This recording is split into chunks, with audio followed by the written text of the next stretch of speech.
Yeah, let's go to him. David Littleproud, good morning to you. Before we go to that, though, I just want to start with one of our top stories today. It's this terrible death of the Australian aid worker.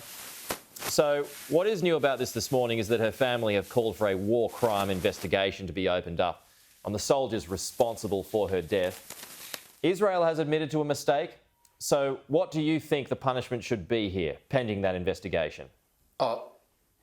Yeah, look, I think we need to be careful, and while my heart goes out to the family and appreciate the trauma that they're feeling, we need to understand that this is a war zone, and it's a very fluid situation where you can't control the environment entirely. There was a mistake made. The Israeli government has made a commitment to the Australian government that they'll be transparent in the events that took place and help to make sure that this type of event doesn't happen again. But you don't appreciate these people are brave and selfless in everything they've done in going there to volunteer, but they are going into a war zone, and it's not a controlled environment, one in which can be controlled easily, and mistakes will happen. And I think so long as there's transparency from the Israeli government, which they've demonstrated and continue to say that they will, then I think we just need to be careful and let this play through and understand that this is a tragic accident. Yeah, so when it comes to questions of sanctions or anything like that, you wouldn't be supportive of that?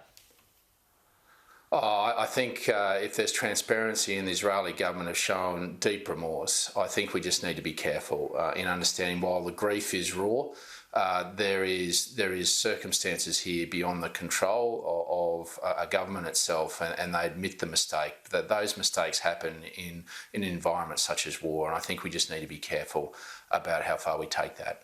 Okay, given the strong language that was used by the Prime Minister and the Foreign Minister yesterday, do you think our position on Israel is changing or about to?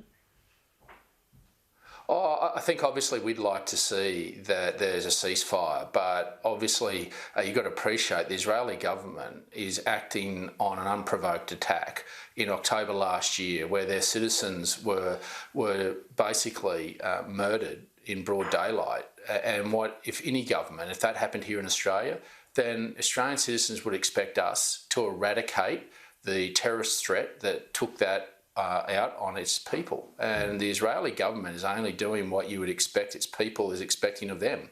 So we obviously want to make sure that they can minimise the number of casualties, the civilian casualties. But when you are fighting a terrorist organisation that is cowardly hiding behind civilians, then it makes the situation even more complex than what it needs to be. And you get these mistakes, tragic mistakes that took place in the last couple of days. And this is why it is a challenging environment, one in which obviously we'd like to see a ceasefire, but that could also help if Hamas release the remaining prisoners that they have as well, hostages that they have.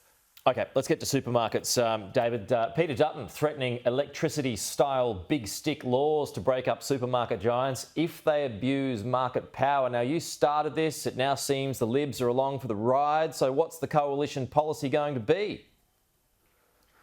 Yeah, well, Angus Taylor and I are working through that at the moment. And while the Nationals support in principle broader divestiture powers, what we need to understand is that there are nuances to the supermarkets and their market dominance that need to be looked at, and some of the existing architecture that's already there. So Angus Taylor and I are looking at what is existing codes, like the Grocery Code of Conduct that is voluntary at the moment, but how that interacts with the Dairy Code, the Horticultural Code, and even the Wine Code for that matter, because these supermarkets have reached further, and making sure there's punitive penalties for misbehaviour by the supermarkets, not only on farmers, but on price gouging with consumers. And at the moment, the biggest penalty on the grocery code is about $140,000. I mean, they'd pull that out of a till in one of their Melbourne stores each morning.